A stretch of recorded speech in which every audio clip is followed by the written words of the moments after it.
Қонаев қаласында даму кәсіпкерлікті дамыту қорының аймақтық кеңсесі ашылды. Онда бизнес жобаларды қолдау, қаржыландыру бойынша кеңес беріліп, онлайн жүйеде сапалы қызмет көрсетіледі. Аймақтық кеңсенің салтанатты ашылу рәсіміне Алматы облысының әкімі Марат Сұлтанғазиев пен Бәйтерек акционерлік қоғамы басқарма төрағасы Қанат Шарлапаев қатысты. Қор жылдан жылға отандық кәсіпкерлерге көрсетілетін қолдауды арттырды.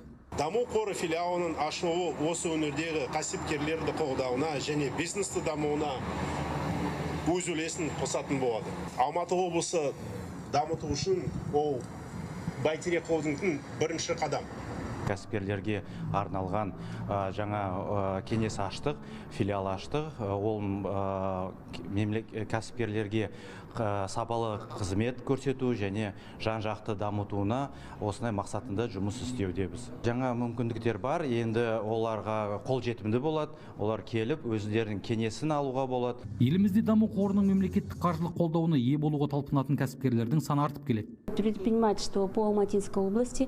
Кәсіпкерлердің өтініштерін қабылдап қарастырамыз. Олардың жобаларын екінші деңгейлі банктер қаржыландырады, яғни несие береді. Біз несие салмағын жеңілдету мақсатында пайыздық мөлшерлемесін субсидиялаймыз.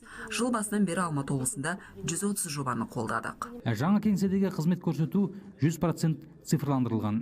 Кәсіпкерлер 1408 нөмірі арқылы қоңырау шалып, субсидия шарты бойынша қызметті онлайн ала алады. Жыл соңына дейін аймақтық филиал 1500-ден астам кәсіпкерлік бастаманы жүзеге асыруды көздейді. Алмас Садуақас, Аят Дүйсенбаев, Хабар 24, Қонаев қаласынан.